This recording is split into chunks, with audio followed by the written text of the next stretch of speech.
विक्रम और बेताल। घनघोर अंधेरी रात में राजा विक्रम अपनी खुली तलवार लिए बेताल को पकड़ने आगे बढ़ते हैं और अपने पराक्रम से बेताल को वश में करके अपनी पीठ पर लाद कर ले जाते हैं। सफ़र लंबा होने के कारण बेताल राजा विक्रम को कहानी सुनाता है और हमेशा की तरह शर्त रखता है कि अगर कहानी सुनने के बाद तुमने उत्तर देने के लिए मुंह खोला तो मैं उड़ जाऊंगा। बेताल कहानी सुनाना शुरू करता है। चंदनपुर गांव में एक वृद्ध स्त्री रहती थी। उसका एक बेटा था जिसका नाम दगड़ू था। वह स्त्री नए पुराने कपड़े सीलने का काम करके अपना और अपने बेटे का पेट पालती थी। दगड़ू एक कामचोर और आलसी लड़का था। दिन रात सपने देखा करता था। दगड़ू के साथ एक बड़ी परेशानी थी कि उसे अक्सर बुरे सपने ही आते थे। जब भी कोई बुरा सपना आता था वह सपना हकीकत बन जाता था। एक दिन दगड़ू को सपना आता है कि कुछ लोग नवविवाहित दंपति और बारात को लूट रहे हैं, उनसे मारपीट भी कर रहे हैं। दगड़ू ने जिसे सपने में देखा होता है वहीं दुल्हन बनने वाली लड़की अपनी शादी का लहंगा सिल जाने के बाद वापस लेने दगड़ू की माँ के पास आती है। दगड़ू फौरन उसे सपने वाली बात कह देता है। वह लड़की अपनी माँ और ससुराल वालों को यह बात बताती है, पर सब लोग इस स्वप्न वाली बात को वहम समझकर अनसुना कर देते हैं।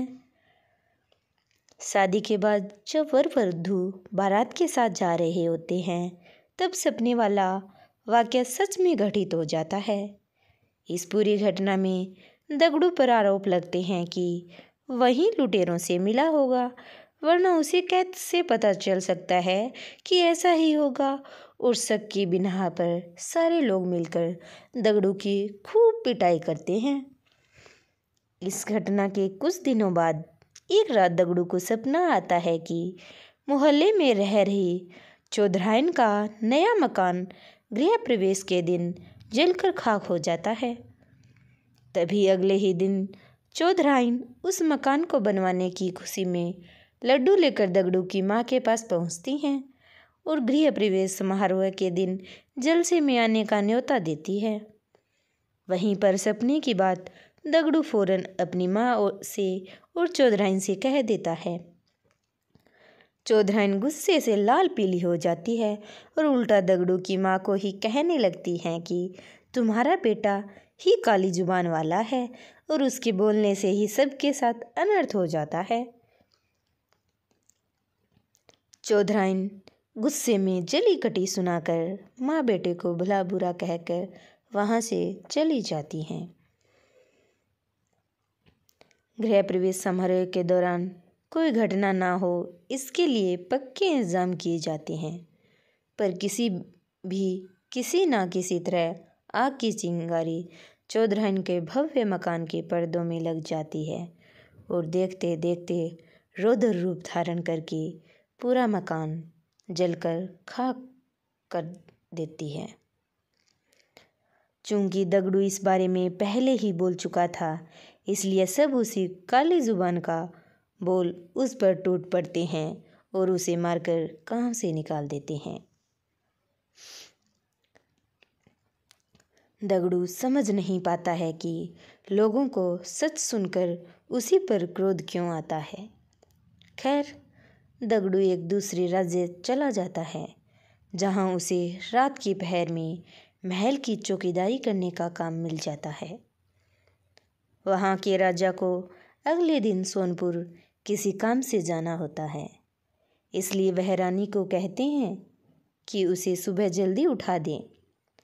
दगड़ू रात में महल के दरवाजे पर चौकीदारी कर रहा होता है।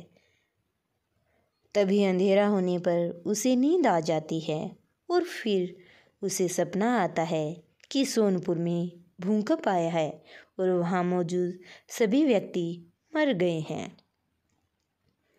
दगड़ू चौंक कर जाग जाता है और अपनी चौकीदारी करने लगता है।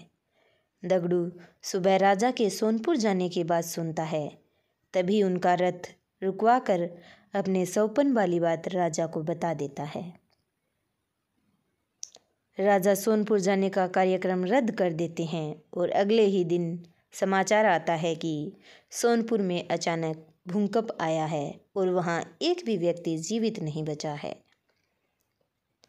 राजा तुरंत दगड़ू को दरबार में बुलाकर सोने का हार भेंट देते हैं और उसे नौकरी से निकाल बाहर करते हैं। इतनी कहानी सुनाकर बेताल रुक जाता है और राजा विक्रम को प्रश्न करता है कि बताओ, राजा ने दगड़ू को पुरस्कार क्यों दिया, और पुरस्कार दिया तो उसे काम से क्यों निकाला। राजा विक्रम उत्तर देते हैं कि दगड़ू ने अमंगल सौपन देकर उसका वृतांत बताकर राजा की जान बचाई, इसलिए उसने दगड़ू को पुरस्कार में स्वर्ण हार दिया, और दगड़ू काम के वक्त सो गया, इसलिए राजा ने उसे काम से निकाल दिया। बेताल अपनी शर्त के मुताबिक राजा विक्रम के उत्तर देने के कारण हाथ छुड़ाकर वापस पेड़ की ओर उड़ जा गया। अगर आपको मेरी कहानी अच्छी लगी हो तो आप कहानी को लाइक करें। अगर आप हमारे चैनल पर नए हैं तो आप हमारे चैनल को सब्सक्राइब कर लें। कहानी को ज़्यादा से ज़्यादा शेयर करें।